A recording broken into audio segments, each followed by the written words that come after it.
Everybody, thanks for coming today. If you're new to this church, I'm Pete, and I'm happy to be the pastor here for just 25 years. So that's that's good.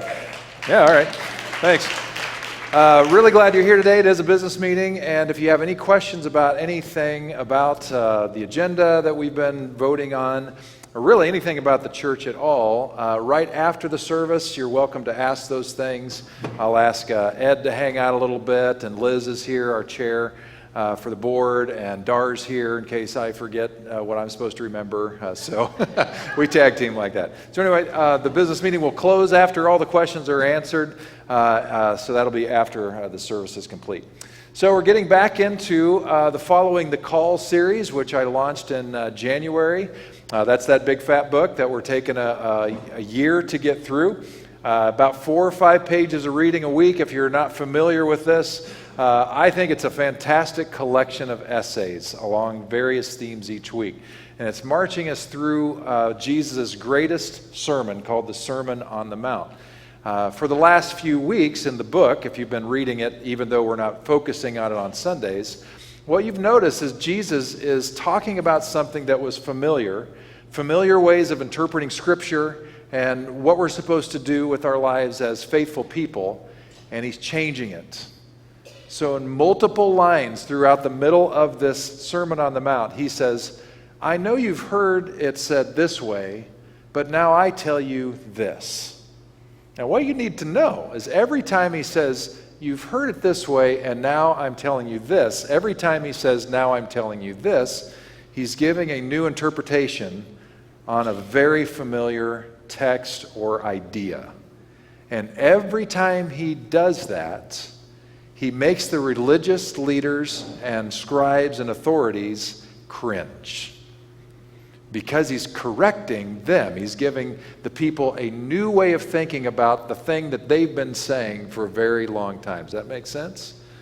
Now that's helpful for us to know, because sometimes we think that Jesus played it safe. He didn't play it safe. His words, his interpretations got him in trouble. They got into people's lives, and it bothered them. What we're going to look at today probably bothered a lot of the people in his audience, not just the religious leaders, because he's talking about what we do with our speech in this passage on truthfulness.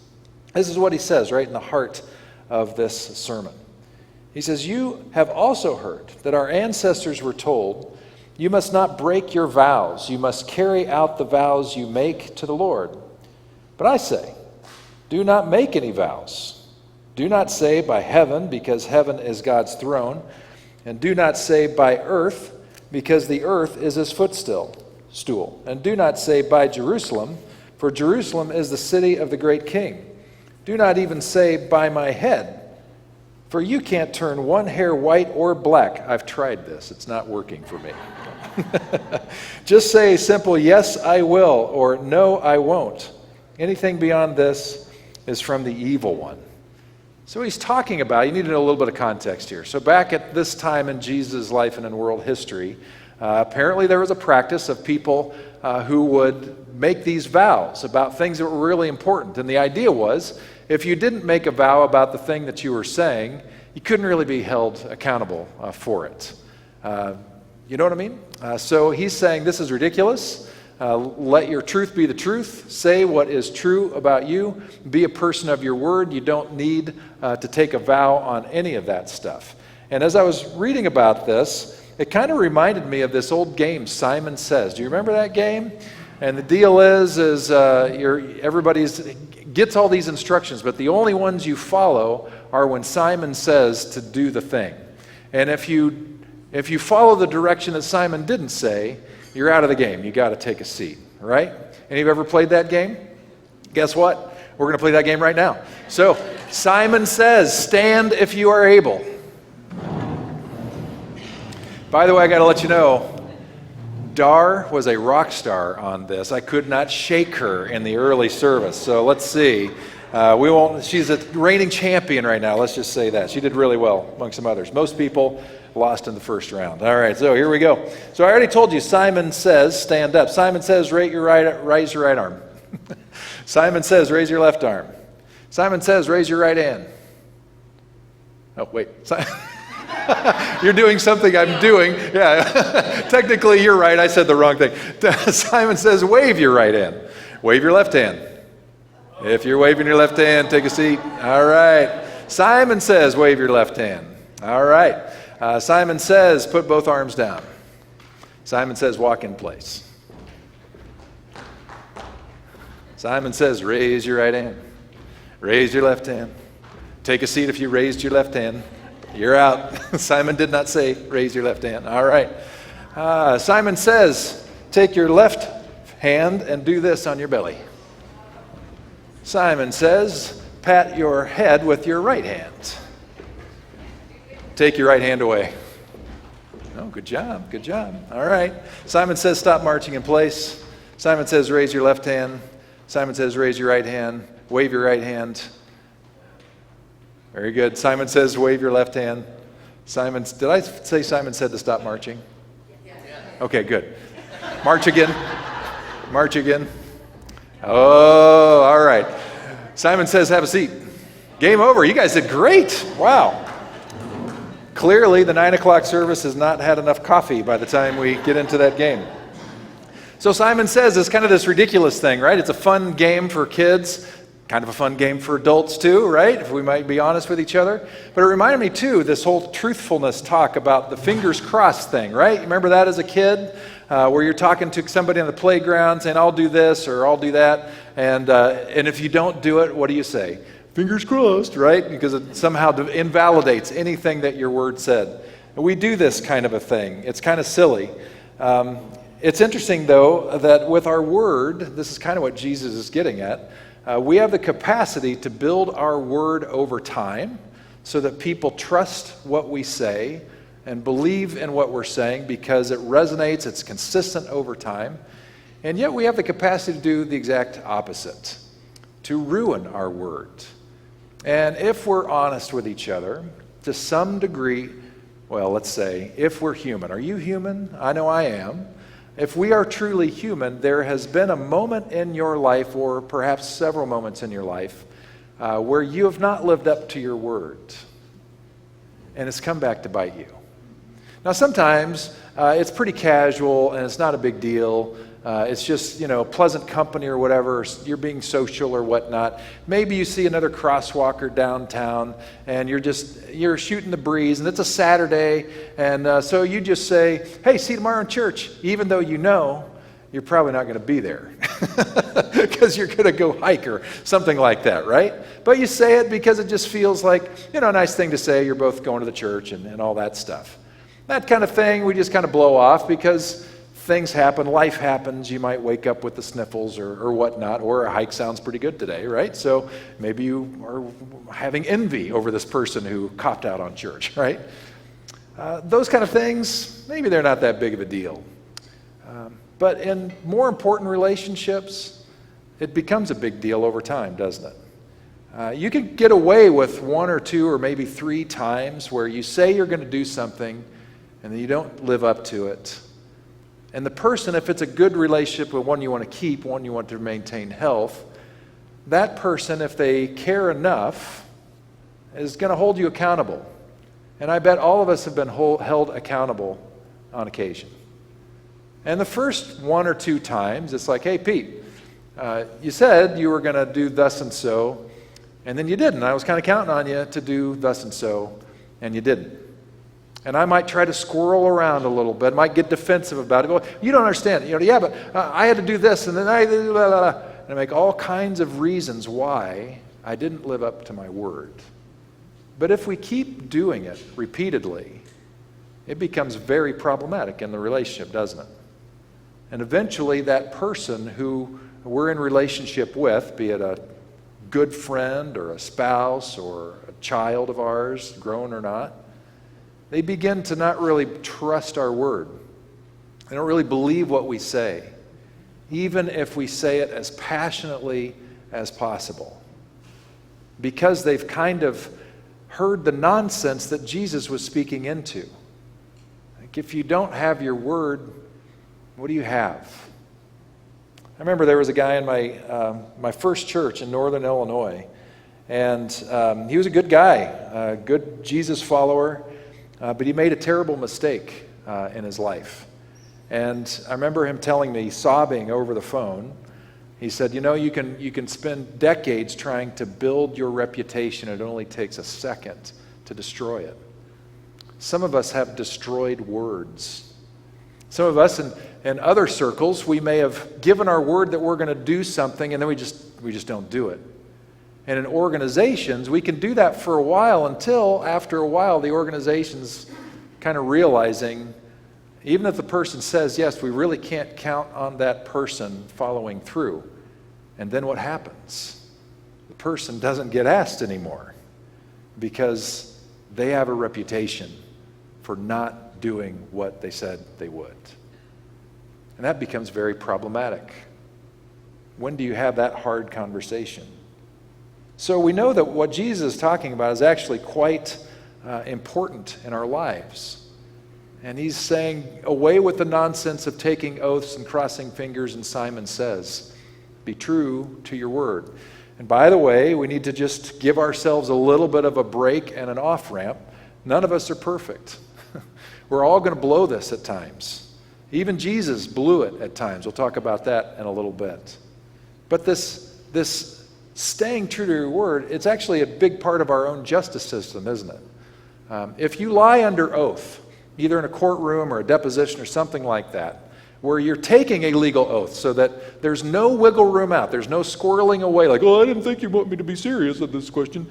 If we take an oath and we willingly lie, not just misinformation that we didn't know any better, but we actually go out of our way to tell an untruth, that carries a penalty.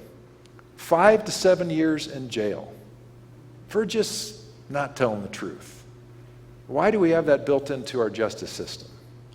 It's because if we can't trust the words of the people who are giving testimony, that means that the justice itself could be off.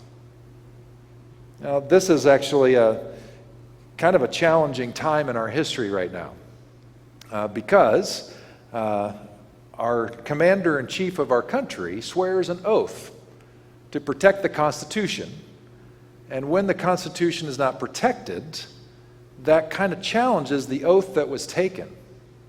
Now, there's a lot of people that are very divided on our country right now, in our country right now, about this. And I just want to tell you something really loud and clear.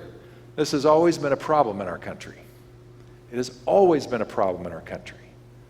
Of even the very first president swearing an oath to defend the Constitution and not doing anything to live up to it. How long in our country did our Constitution and our founding documents say all men are created equal, and how long has it taken for all people to really experience this? This isn't to excuse anything that's going on. We need to take it seriously, but at the same time, let's be honest about the humanity of our own nation and our struggle to live up to our word as people. Sometimes we blow off all this talk stuff and say, the old childhood adage, sticks and stones may break my bones, but words will never hurt me. Does anybody still believe that? No. In fact, I would say that that's one of the greatest lies we tell children. Now, we tell them that so that they don't take too seriously the bully on the playground. But all of us know too well that it is those harsh words. It's those things that were said by people who mattered to us, whether or not they deserve to matter to us, that carry great weight, that land us in therapy because we have to work it out. Words are powerful, and they can change lives. There was a columnist named Earl Wilson, and he said, if you won't write it down and sign it, don't say it. If you won't write it down and sign it, don't say it. That's pretty good. That's pretty good. However, we've got some problems because there are social situations where it's difficult to just speak the truth plainly. Am I right? There's the ugly baby problem in our world, among other things. Are any of you Seinfeld fans show from many years ago? Well, there's this scene. I remembered this clip from this particular show where the gang, Jerry and Elaine and George and Kramer, are invited up to the Hamptons for a free weekend at their friend's house so they can meet this beautiful baby. And we just want to see how this all worked out. So make sure the volume's up on this, Gordon. Here we go.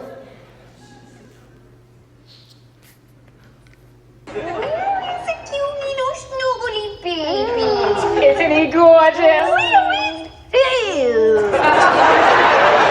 Isn't he gorgeous? Oh, he's gorgeous, yes. So very gorgeous. Michael, shut the door, you're letting bugs in.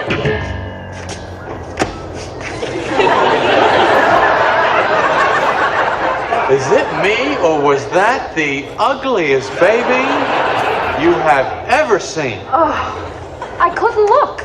It was like a Pekingese. Boy, a little too much chlorine in that gene pool. And you know, the thing is, they'll never know. No one's ever going to tell them. Oh, you have to lie. Oh, it's a must-lie situation. Yes, it's a must-lie situation. Yeah. Here he is. Oh, yeah!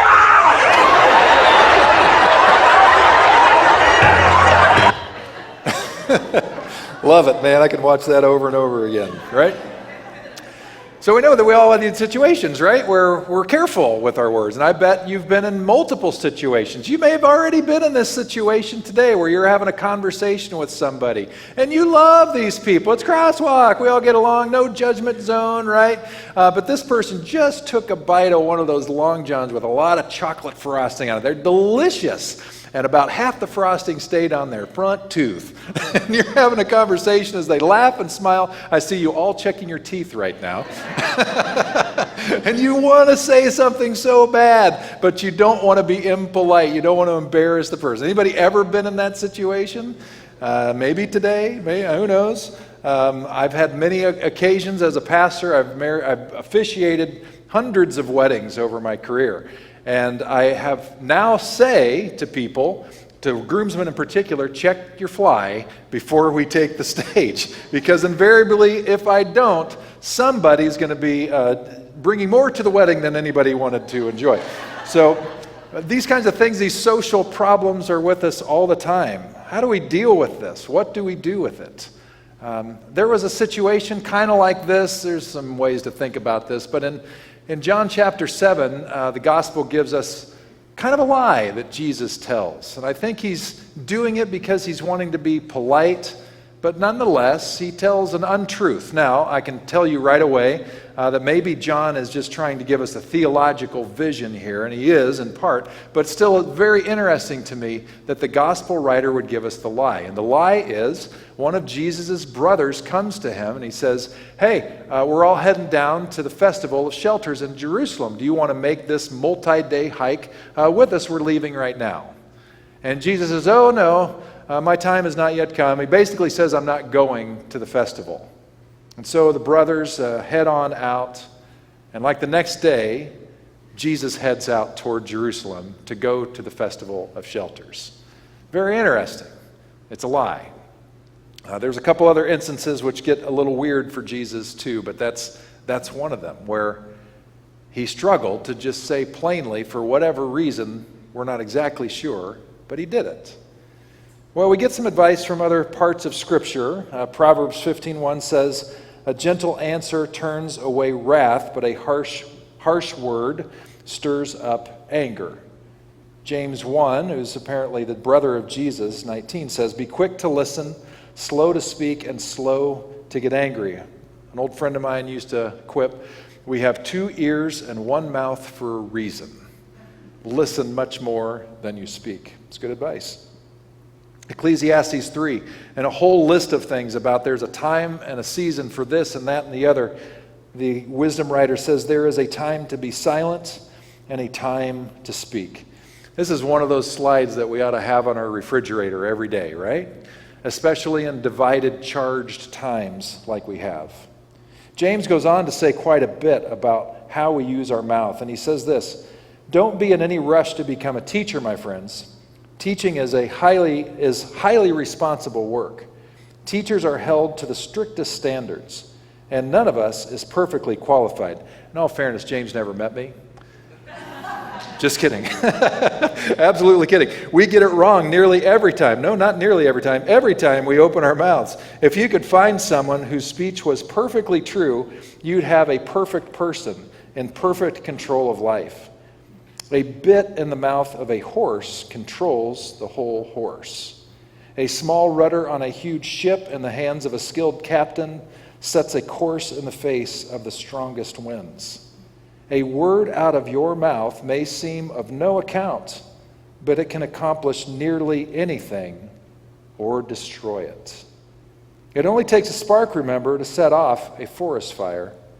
A careless or wrongly placed word out of your mouth can do that. By our speech, we can ruin the world, turn harmony to chaos, throw mud on a reputation, and the whole world up in smoke, and go up in, what did I do there? Send the whole world up in smoke and go up in smoke with it. Smoke right from the pit of hell. This is scary. You can tame a tiger, but you can't tame a tongue. It's never been done. Just want to say that again so that we're honest with each other about this struggle. This apparently is a human management problem. We are always going to have an issue taming our tongue. You can tame a tiger, but you can't tame a tongue. It's never been done. The tongue runs wild, a wanton killer. With our tongues we bless God our Father. With the same tongues we curse the very men and women he made in his image. Curses and blessings out of the same mouth. My friends, this can't go on. A spring doesn't gush fresh water one day and brackish the next, does it? Apple trees don't bear strawberries, do they? Raspberry bushes don't bear apples, do they? You're not going to dip into a polluted mud hole and get a cup of clear, cool water, are you? So apparently James is taking what we do with our language in our mouth very seriously. And I wonder, what is our rule then? How do we go forward? Because it kind of feels like it's a tightrope, right? Like every step of the way. If I wouldn't write it, wouldn't sign it, I don't want to say it. You know, I mean, who could do that in real time, right? Almost feels like you're walking on eggshells all the time. Somebody asks you a question, you're like, you freeze up because you're not quite sure you're going to say it right. And you don't want to mess up because Jesus just said, you got to get this right. A yes and a yes and a no and a no. Be true to your word. Well, I wonder if we need to not give ourselves an excuse, but cut ourselves some slack. And I wonder, rather than thinking about perfection, which we will never, ever reach, we need to think about a word that's adjacent to that, especially when translating the Greek. This shows up in the Sermon on the Mount, actually, because Jesus is talking, I think, a little bit later about being true to the law, and he says, you must be perfect, even more perfect than the teachers of the law, who knew exactly all the rules to do. And most modern English translations read it just like that. Perfection is the goal. And the disciples kind of freaked out about it, as we would. But really the word, you've heard me say this before, is maturity. It's maturation. Be mature, even more mature than the teachers of the law, who are, he'll later on say, who will say this is what you are to do, but they don't actually do it. The maturity that Jesus is calling us to is one of a deepening maturity, which I think has a lot to do with the rule of shalom. We talk a lot about shalom around here. There's a passage in the New Testament that says God is love. I would say God may be shalom. That may be a bigger, better word for it, a bigger umbrella. It's a foreign word. The Hebrew makes us think and check ourselves for a moment because it's such a dense, rich word. I think this word, which means well-being and holistic health, harmony with everything, love is included in that, peace, of course, in that. I think that's the genesis. I think that's where God starts. It may even be the greatest characteristic of God.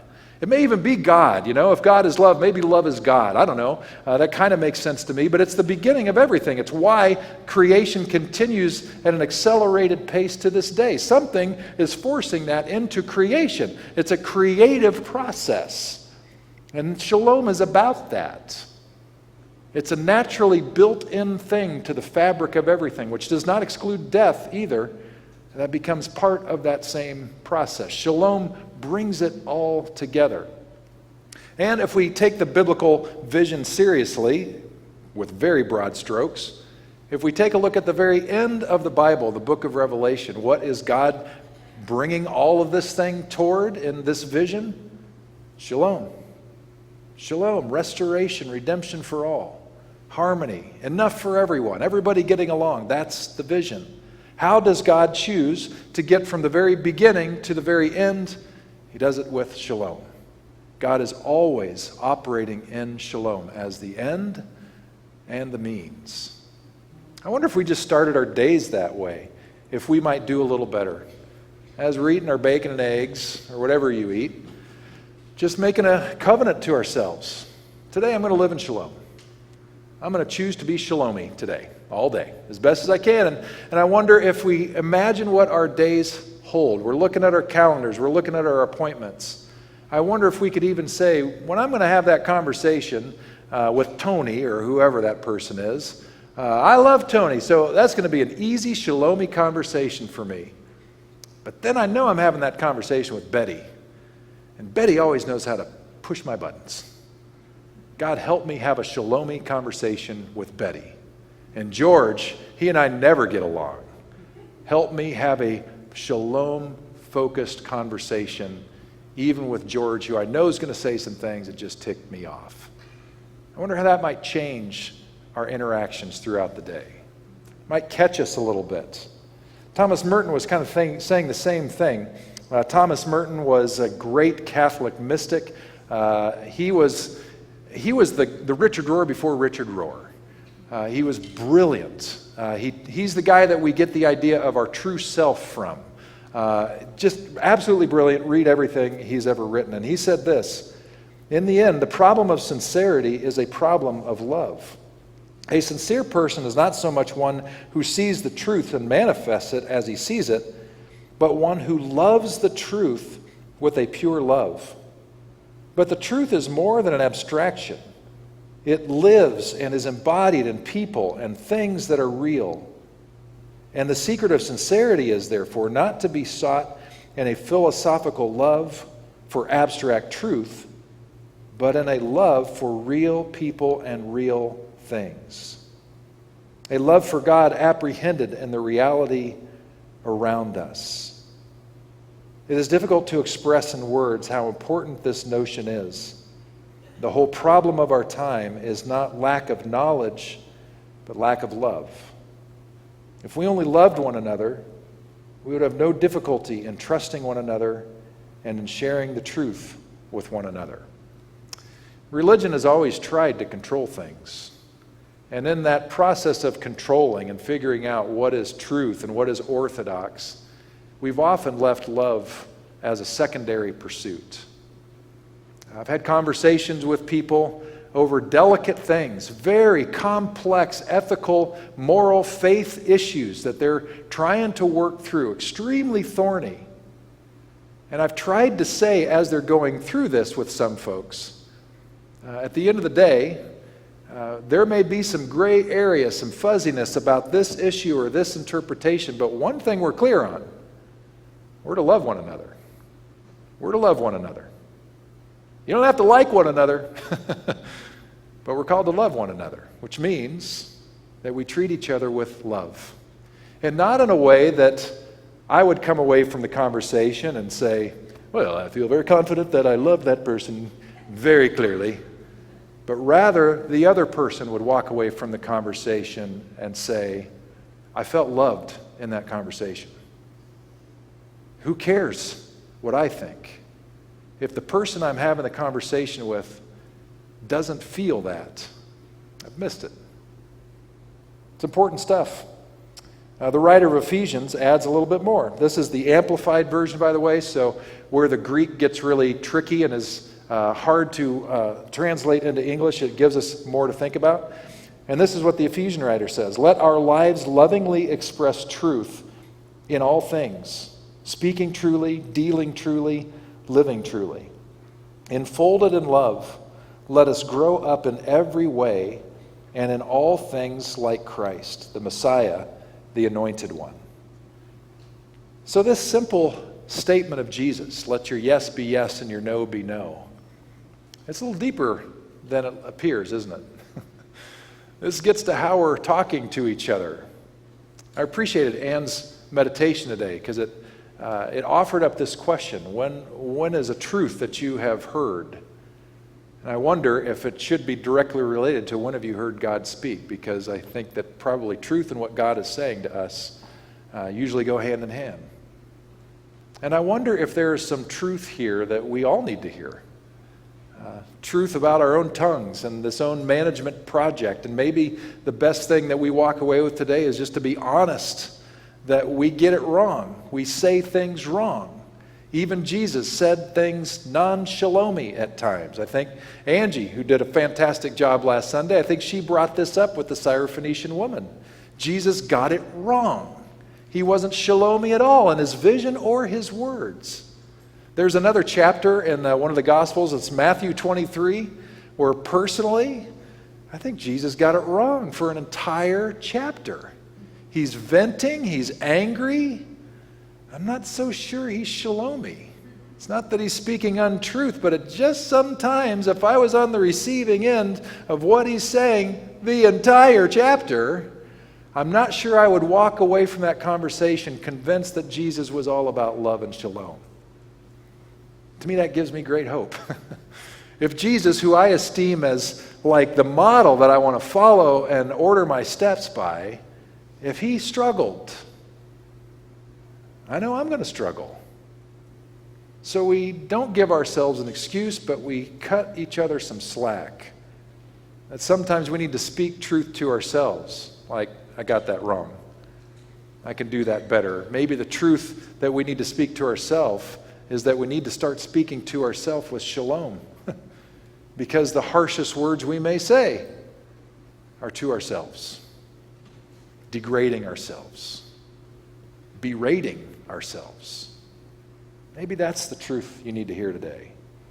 Maybe for you it has to do with, I don't know if you're aware, but we live in a politically divided culture right now, and maybe for you, it's when you're having conversation with people who do not have the same political vision as you. And you hear them talking with great fervor about their passionate belief in whatever this opposite thing is that you believe.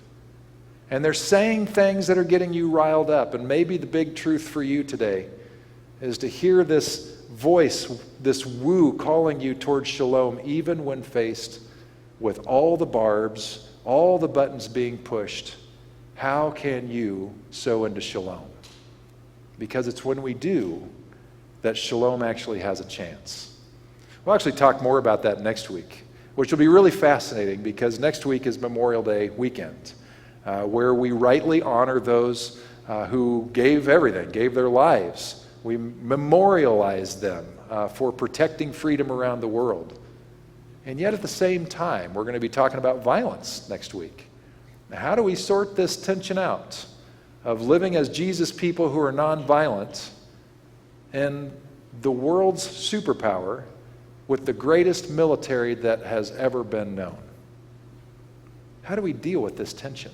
That's next week, but the tension's already with us in what we do with our words and our mouth. So I have a benediction for you. And you're going to end up hearing this 3 times. You're going to say it twice. But the first time, I just want you to hear me say it out loud. May you and I be wise as we consider when to speak and when to be silent.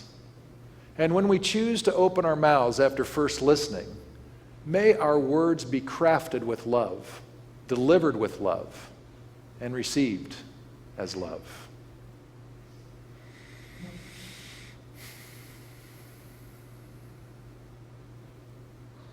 Let's say it together. May you and I be wise as we consider when to speak and when to be silent. And when we choose to open our mouths after first listening, may our words be crafted with love, delivered with love, and received as love. Now I invite you to get comfortable and close your eyes if you're comfortable with that. Breathe deeply. And I'm just wondering what word you have heard today. What did you need to hear? What is the truth that you need to listen to?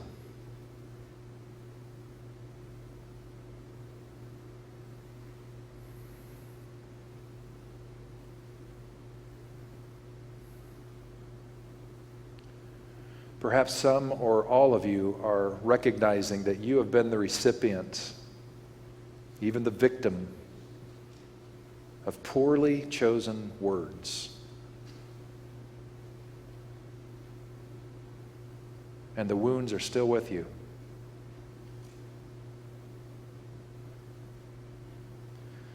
And unfortunately, sometimes those life-altering words that cut so deep,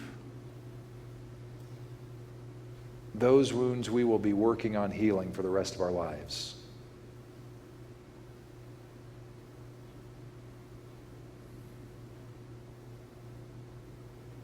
Maybe today you just need to be validated in the pain that you have endured because of what was said.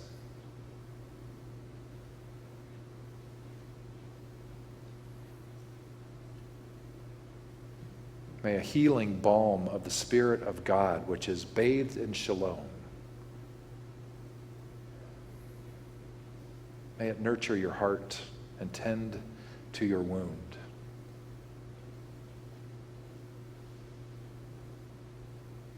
Very likely, whatever was said did not recognize or validate or celebrate who you are in all of your glory as a child of God, but serve to take that joy away from you.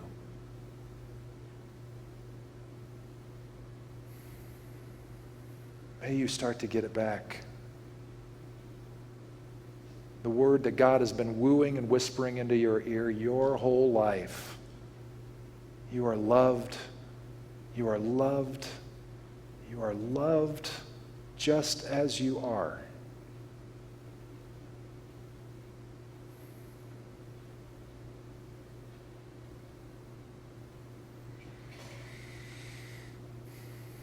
Maybe today you are aware more than you were before of words that have come out of your mouth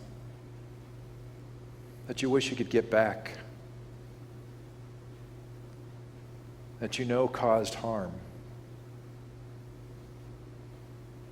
And maybe they weren't the life killer type ones, but they hurt people that you loved.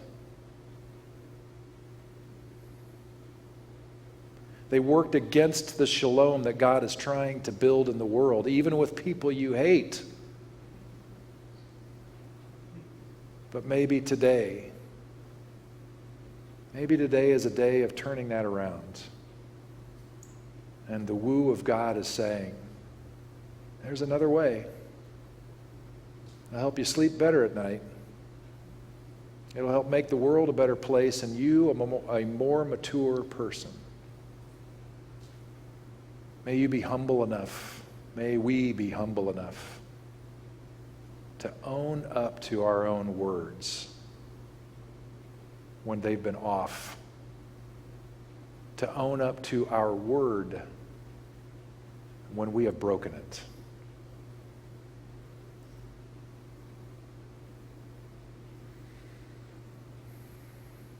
May we hear your voice, Spirit of God, say, there's always a second chance. There's always another chance. There's always a new day for you to step into shalom in greater, fuller, deeper ways.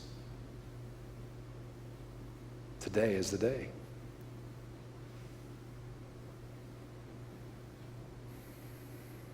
God, at the end of the day, this is a teaching from Jesus about living with integrity, about living in honesty, and that lifestyle is healing. And so I pray for healing today of wounds that have been caused by words and healing from the need to use words to harm others, that we might be aware of the why behind the what that we do, and that we might be ever listening for your invitation to love more fully, to live in and for and toward shalom. To that end, God, may you strengthen us in our resolve to live up to and into the benediction we will say one more time. If you'll raise your eyes to the screen, let's say it again. May you and I be wise as we consider when to speak and when to be silent.